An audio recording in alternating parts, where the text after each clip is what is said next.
Sampai orang Arab itu, Bu. Orang Arab percaya betul dengan Kanjeng Nabi. Ketika perbaikan Ka'bah, disepakati siapa yang akan meletakkan Hajar Aswad pada bangunan Ka'bah. Semua pimpinan kabilah mengatakan saya, semua tidak ada mengalah. Akhirnya diputuskan siapa yang pertama kali masuk Ka'bah. Ternyata Kanjeng Nabi. Kanjeng Nabi orang yang hebat. Ketika beliau diminta untuk meletakkan Hajar Aswad, beliau menggelar imamah, menggelar sorbannya, meletakkan Hajar Aswad di tengah, dan seluruh pimpinan kabilah semuanya memegang sorban Kanjeng Nabi. Dipegang semua. Setelah mendekati bangunan, akhirnya Kanjeng Nabi mendekati bangunan Ka'bah, Kanjeng Nabi yang meletakkan. Semua kafilah, semua kepala-kepala suku bangga karena ikut bergabung meletakkan Hajar.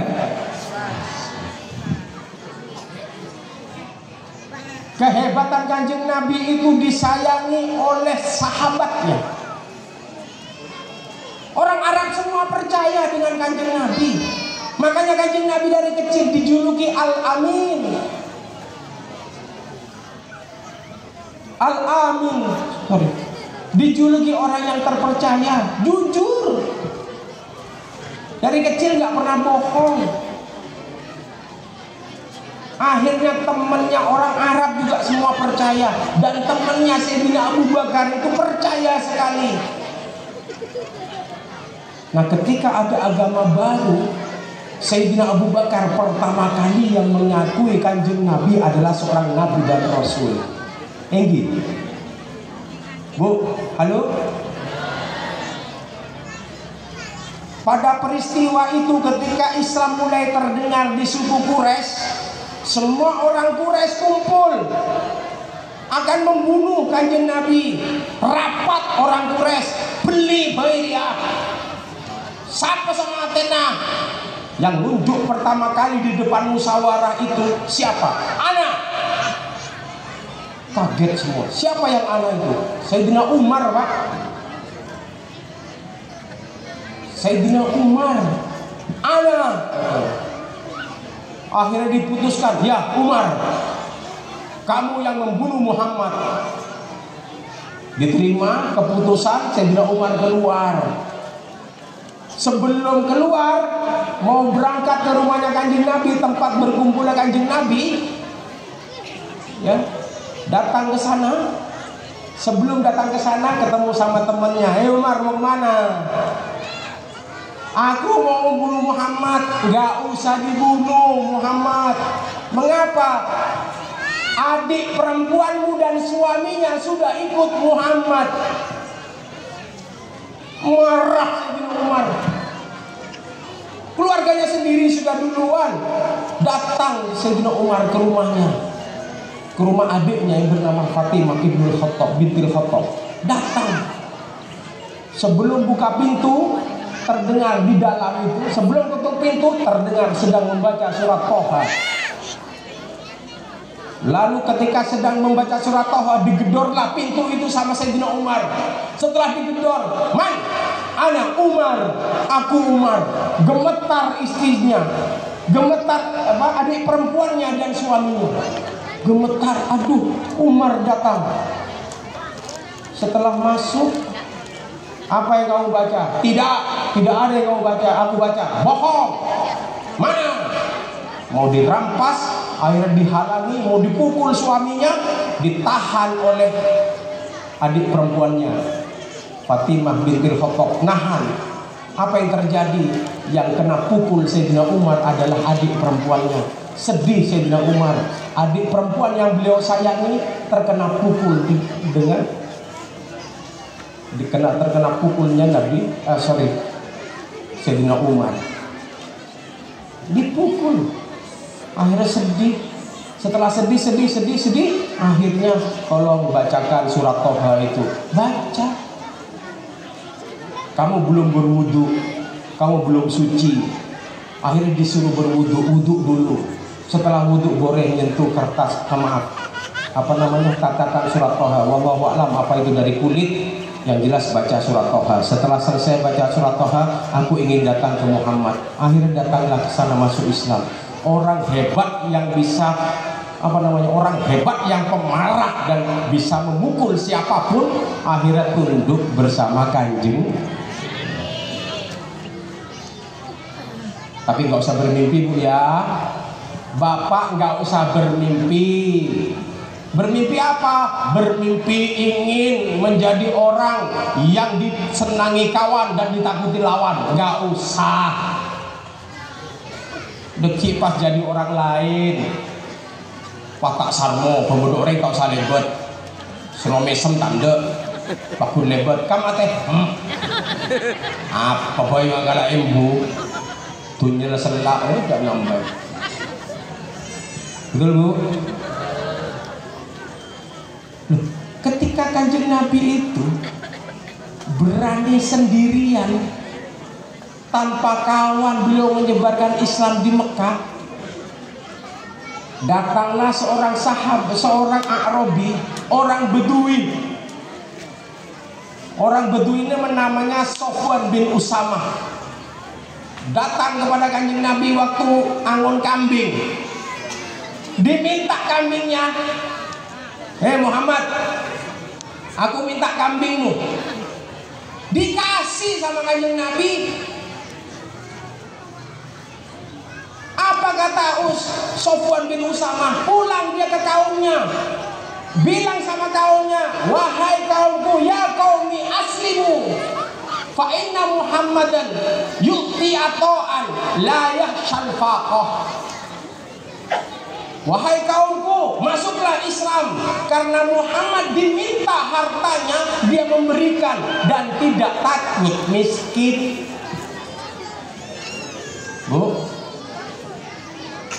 ada di sini.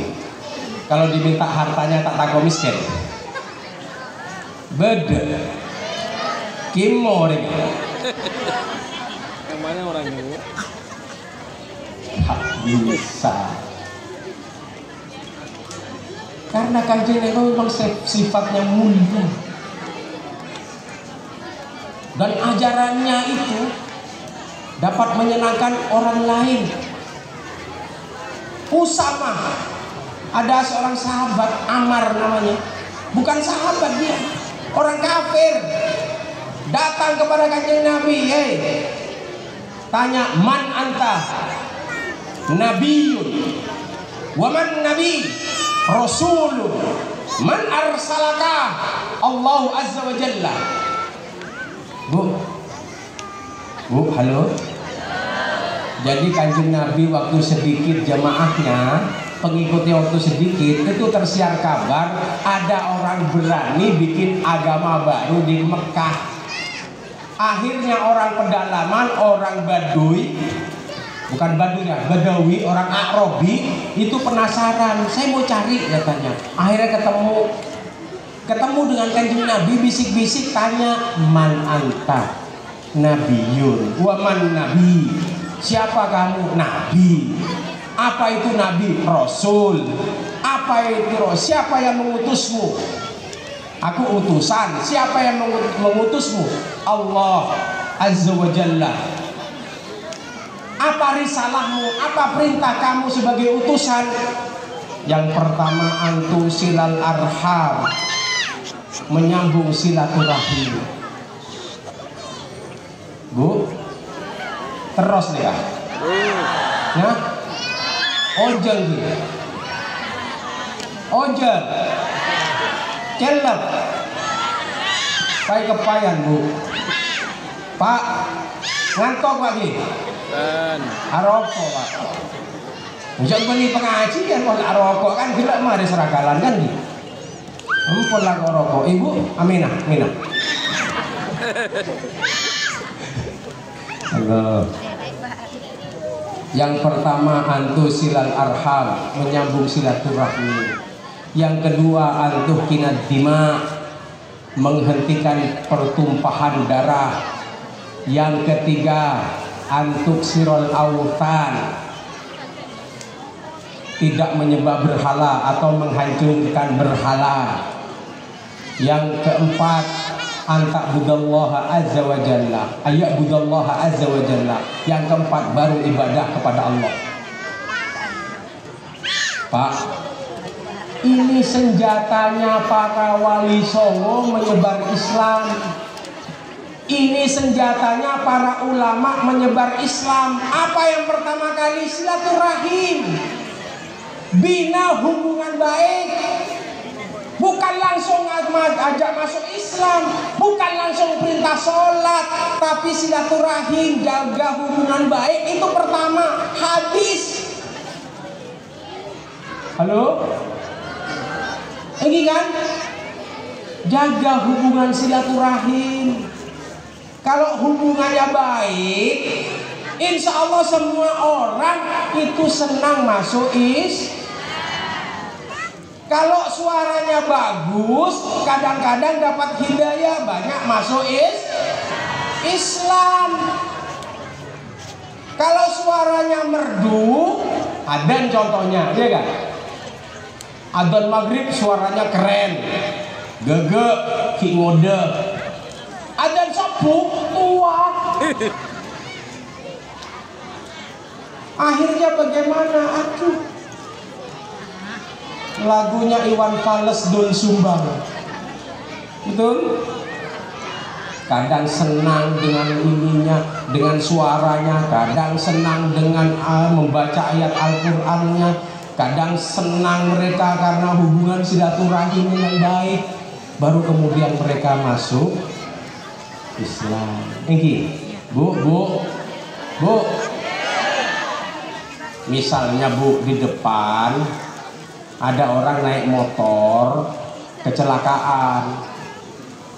Bu, ada kecelakaan, terus di dadanya ada kalung salib. Dibantu tidak, Bu? Dibawa ke rumah tidak? Dikasih minum enggak? Dikasih makan enggak? Pinter. Kalungnya salib. Bantu. Tuh, ini namanya jalin silaturahim, jaga hubungan. Yang kedua apa? Antuh kinad dima, menghindari pertumpahan darah. Tidak ada darah yang jatuh. Bahkan Kanjeng Nabi sekalipun ketika kalah di medan perang, darah tidak boleh sampai jatuh ke bumi.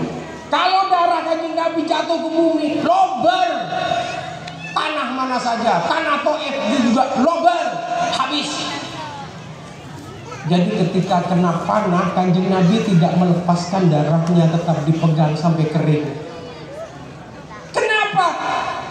Apalagi darahnya Kanjeng Nabi, ludahnya Kanjeng Nabi, ludahnya Kanjeng Nabi ajaib.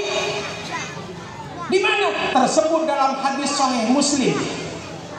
Ketika keluarga Bani Su'aib di Madinah dilanda wabah, semuanya sakit. Akhirnya Kanjeng Nabi berkunjung. Saya nggak tahu ceritanya bagaimana. Tahu-tahu Kanjeng Nabi meludah.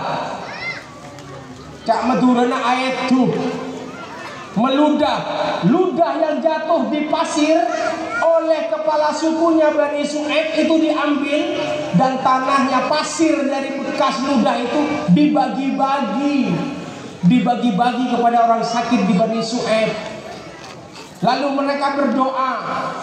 Apa doanya? Bismillahiturbati ardina, birikot ibadina, yushfi sakimuna biidni rabbina. Setelah makan pasir bekas ludahnya Kanjeng Nabi, semua Bani Su'aib sehat.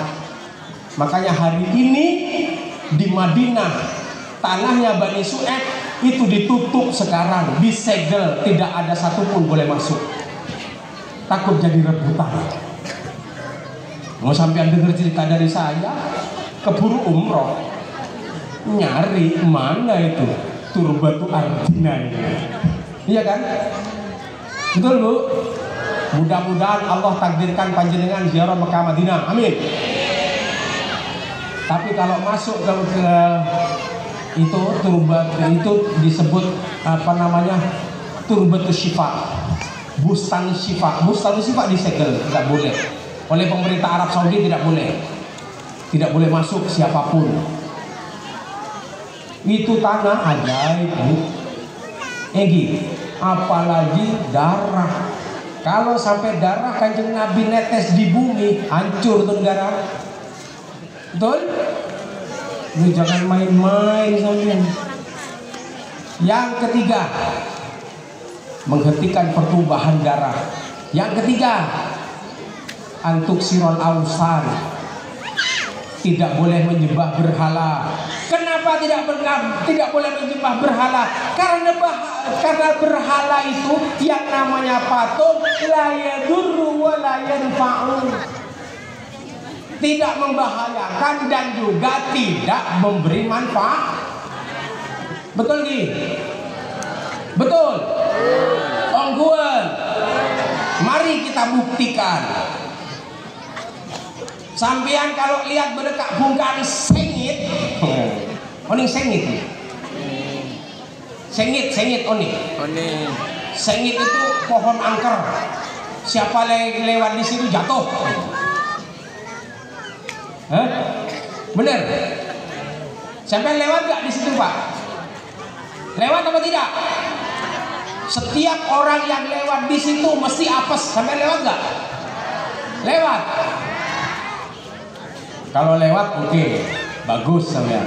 Kalau nggak lewat berarti percaya. Tendang saja. Betul? Kejak kira pikiran.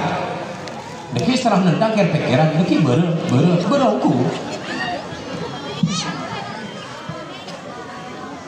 Bugi antak manas sunnah, memberikan rasa aman di perjalanan.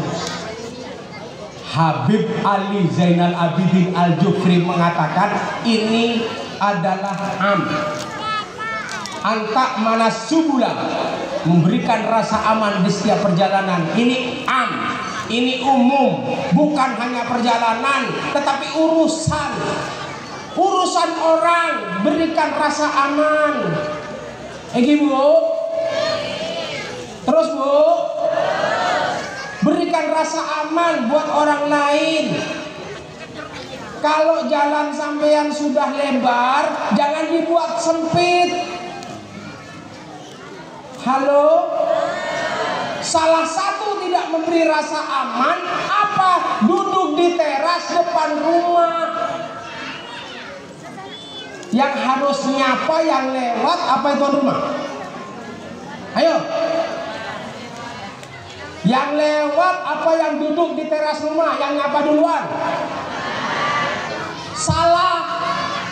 Yang nyapa duluan tuan rumah, bukan yang lewat. Tapi yang terjadi apa? Orang yang lewat nyapa duluan. Sampean bukan umat Kanjeng Nabi, tidak memberikan rasa aman buat orang lain, bukan yang lewat. Aduh, mau nematura selebet seagelan no. Yang benar mana? Tuan rumah yang duduk di teras nyapa duluan, mampir. Bisa Bu? Mampir, ngopi dulu. Ternyata yang lewat belum ngopi. Oke.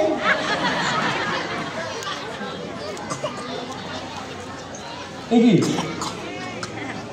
yang tuan rumah nyapa duluan, makanya jangan biasa duduk di teras mengganggu orang lewat. Ini namanya tidak memberikan rasa aman. Betul? Parkir sepeda motor di jalan apa di dalam rumah?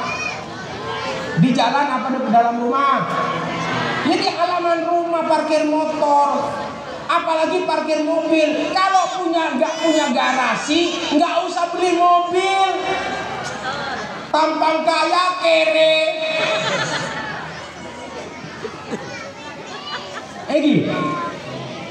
Tampang kaya kere.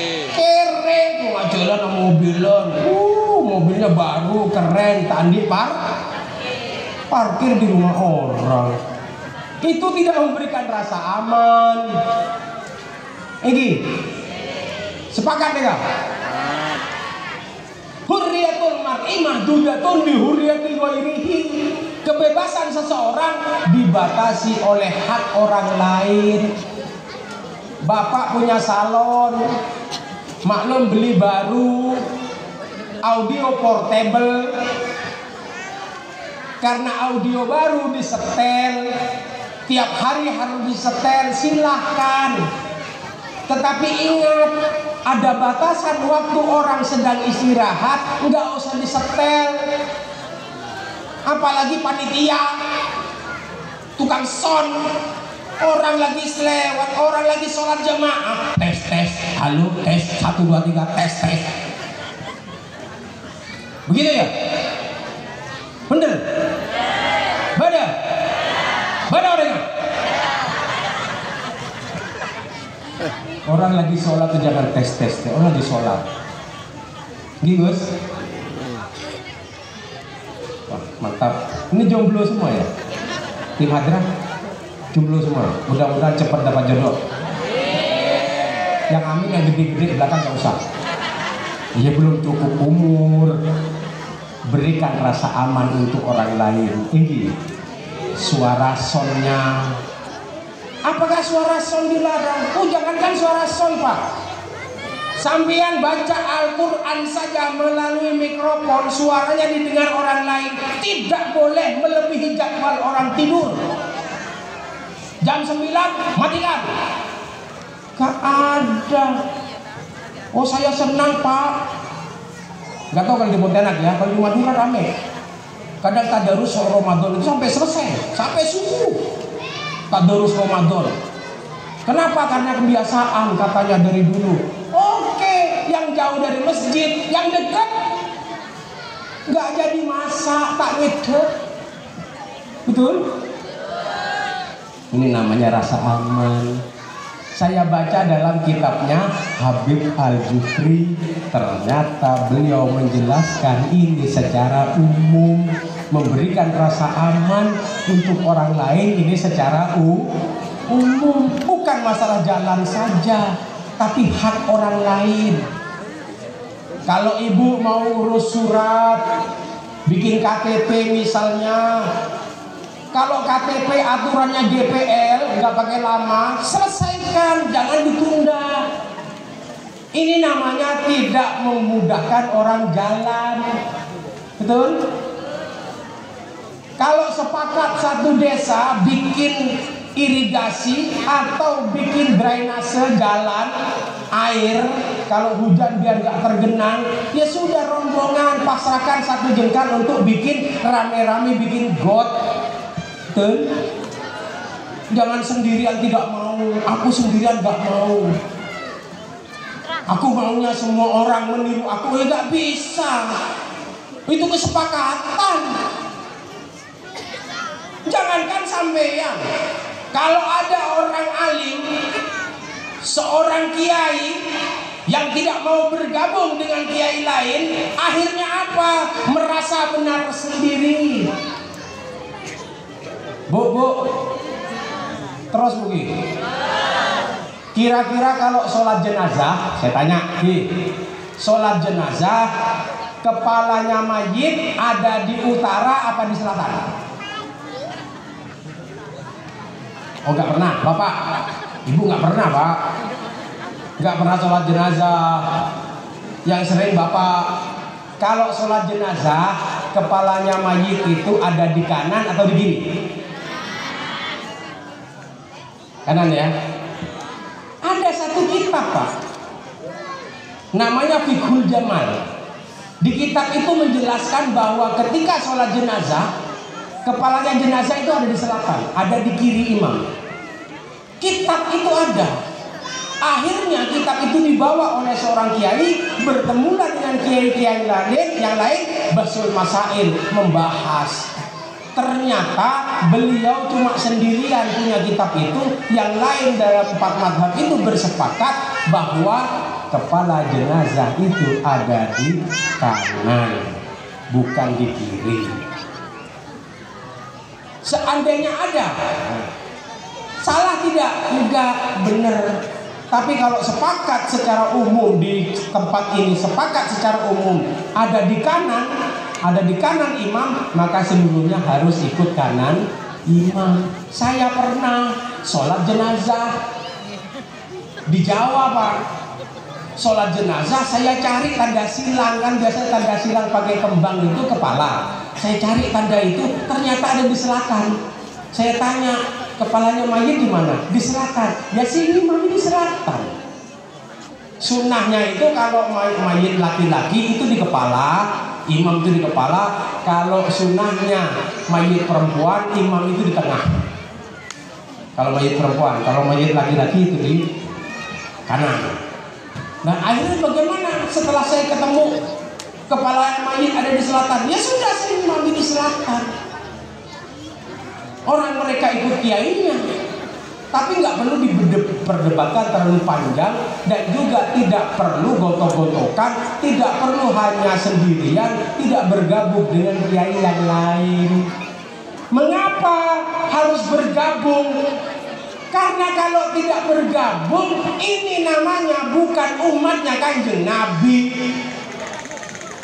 Pada peristiwa apa? Ijma ulama ittifaqu ummati Muhammadin ba'da wafatihi fi asrin minal aqsar fi amrin minal umur.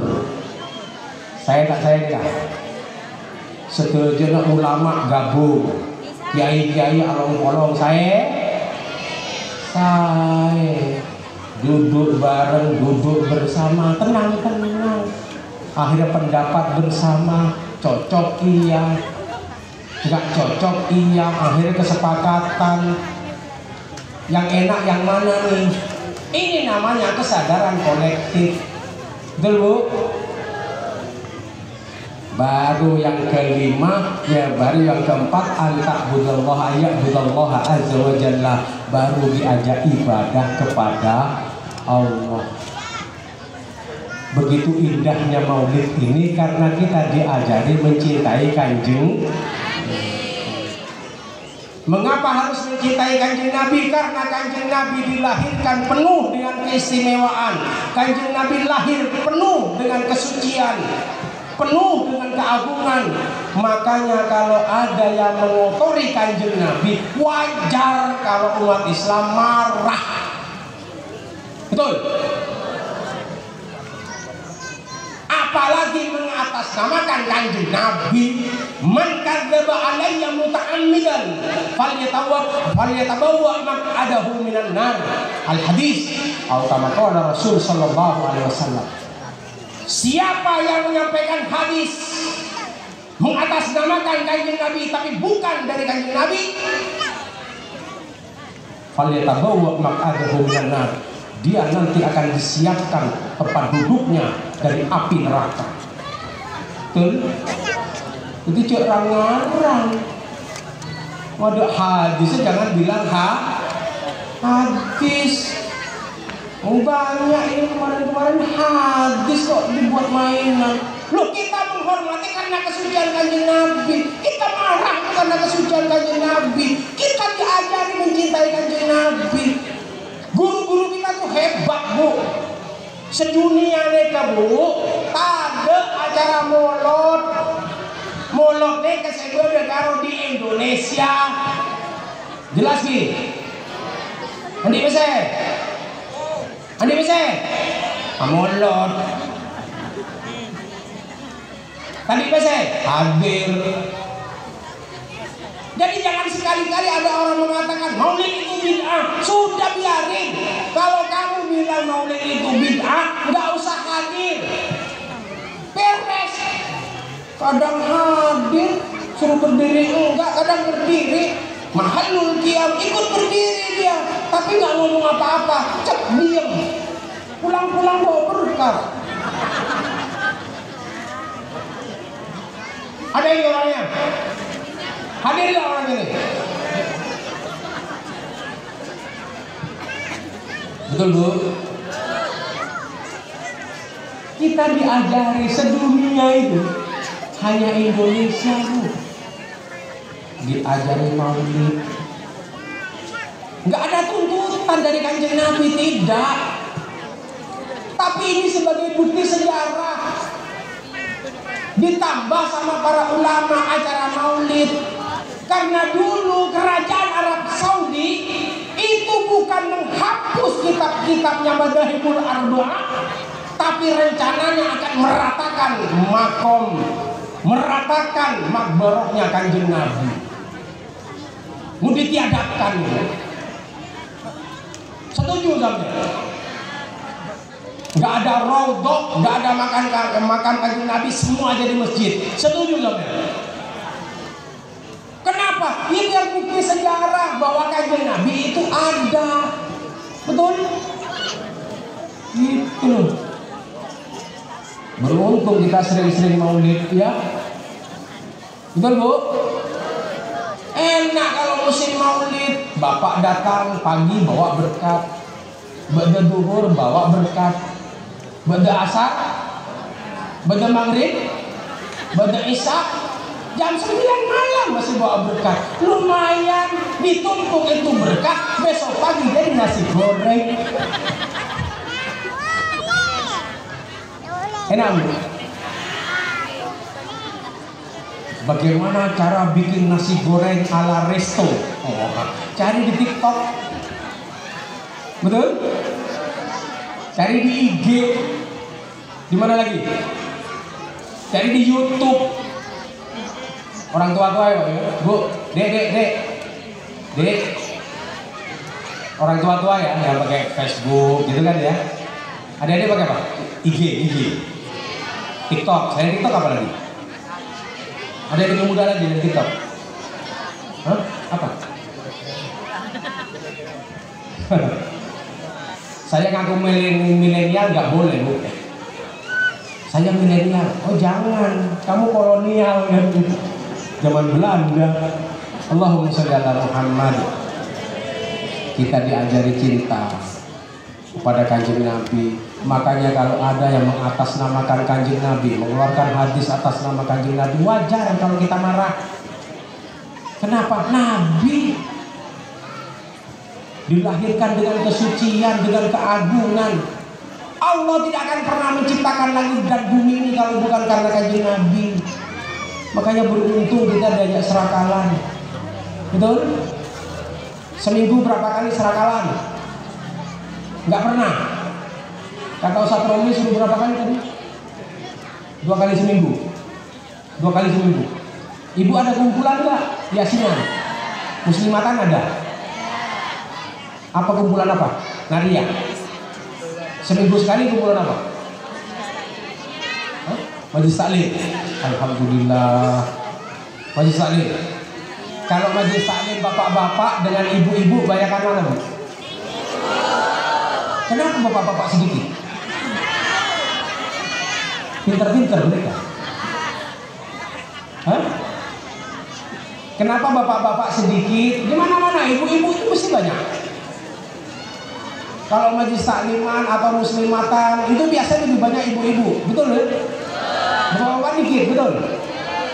Itu gimana ceritanya? Kok bapak-bapak sedikit, ibu-ibu banyak? Gimana ceritanya? Hah? Bapak-bapak sedang cari duit, ibu-ibu terima duit. Ibu-ibu juga pinter cari duit. Pinter tidak ibu cari duit?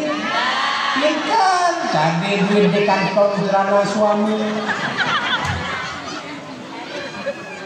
Nanti tinggal dikasih tahu sama bapaknya, Pak, ada duit ketinggalan Pak, tapi nggak dikasih, begini lagi. Allahumma sholli ala Muhammad. Kita hari ini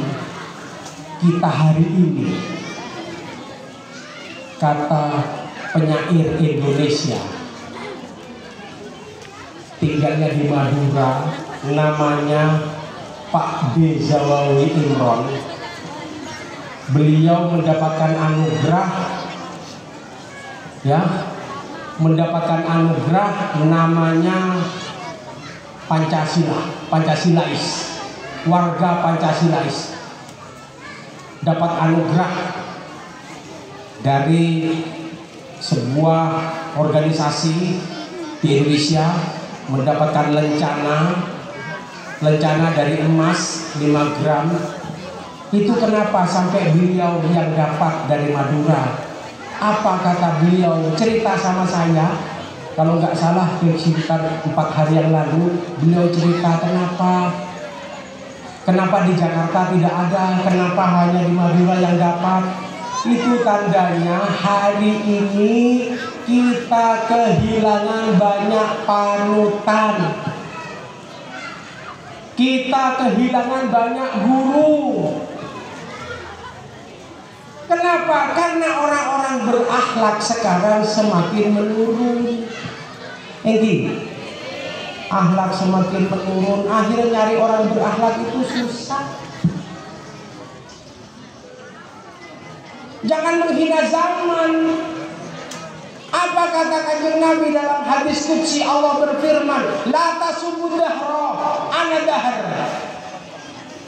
Allah berfirman melalui hadis qudsi, Kanjeng Nabi menyampaikan, la tasubbu dahra, jangan menghina zaman, akulah zaman.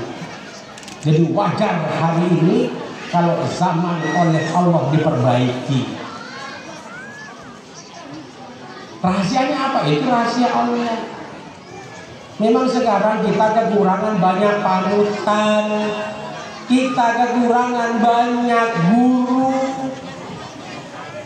Ini bagaimana menyelamatkan bangsa ini? Saya nggak tahu. Kita pasrahkan kepada Allah. Yang penting kita tidak pernah absen untuk hadir di majelis taklim. Betul? Seorang penceramah ceramah melulu tapi tidak pernah mendengarkan ceramah orang lain, itu juga sama dengan gentong diambil airnya tapi nggak ditambah. Luang banyak, luang dikit. Luang banyak. Betul? Makanya kiai pun juga harus ngaji. Di mana ngajinya kiai? Dia ketemu sesama kiainya, bersuma sakir namanya. Betul? Tak kawan hadir lah ceramah terus. Dan elang kosong. Akhirnya kalau menang nyaring tong kosong nyaring bunyinya. Betul? Ngaji bu. Kiai-kiai juga ngaji, apalagi kita. Mengapa? Karena kita sudah kehilangan banyak orang-orang hebat, kehilangan banyak tokoh-tokoh panutan. Ini kalau tokoh panutan sudah mulai habis, tokoh panutan mulai habis, yang lahir tokoh-tokoh karbitan yang sok tawaduk kalau pengen dipilih. Maaf Pak, bukan nyinggung tapi nyindir. Masuk baliho, orangnya rajin sholat. Kadang-kadang balihonya tertulis pakai peci, anak soleh. Tahu saya, kenapa? Bapaknya emang haji soleh, bin soleh. Ya kan? Kita kekurangan panutan hari ini. Makanya hadir di majelis taklim itu dalam rangka merendahkan diri kita. Siap Ki? Ketika semua orang berkumpul, bu, orang berkumpul semua. Pengajian orang kumpul. Tahu-tahu ada orang kaya duduk di atas panggung bersama kiai-kiai. Sampean setuju apa tidak setuju? Bu, acara pengajian hadir semua, pas beda orang soki bu, taruh di atas panggung. Sampean setuju tidak? Tidak setuju? Setuju bu, karena dia sumbangannya lebih banyak. Lo minta yaman begitu, besok lusa atau acara tahun depan nggak nyumbang. Makanya kita belajar rendah di diri kita, jangan tersinggung. Waduh, orang soki tadi di atas. Nah iya sumbangannya banyak dia. Betul? Boleh? Boleh tidak boleh? Sampean harus belajar rendah diri. Oh patot dia duduk di atas karena sumbangannya banyak. Acara ini sumbangan nggak? Serius nanya, sumbangan nggak? Bukan kota amal masjid, bukan? Alhamdulillah. Saya paling benci kalau di Sampang undangan masjid. Acara Isra Mi'raj di masjid, benci ya. Kenapa? Kalau masjid undang, pasti amplop saya kota amal. Betul kan? Untung bukan masjid ya. Acara bukan masjid ya. Bukan PHB masjid, madrasah, atau ini Gang Sawo ini. Oh MWC ya. Oh acara MWC. Aduh berat. Karena sesama pengurus NU itu dilarang, Pak, terima amplop. Tekor juga saya. Pak Romli, kita ketemu di rumah sampean ya. Allahumma sholli ala Muhammad. Ya mudah-mudahan dengan rajinnya panjenengan hadir malam ini, ditambah rajin hadir majelis taklim ini Pak, mudah-mudahan panjenenganlah panutan di hadapan putra putri panjenengan. Amin. Ya mudah-mudahan mereka akan bangga.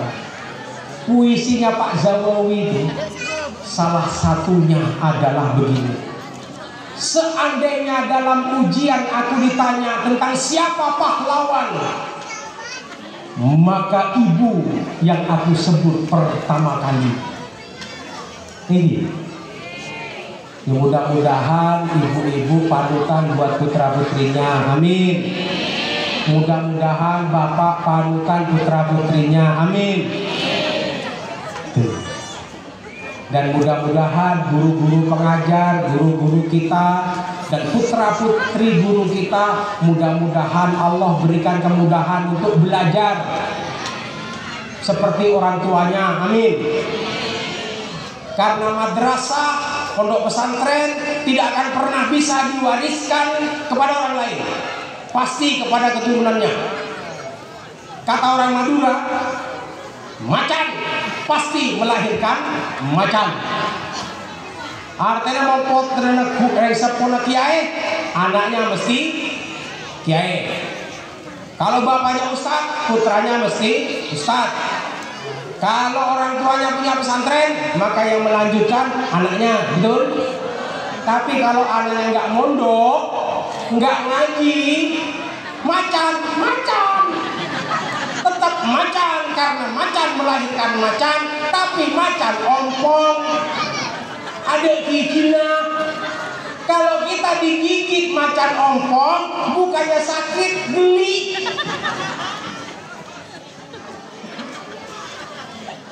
Kalau bapak dan ibu jadi panutan, saya yakin putra putrinya akan patuh untuk sekolah, belajar, mondok. Amin. Allahumma.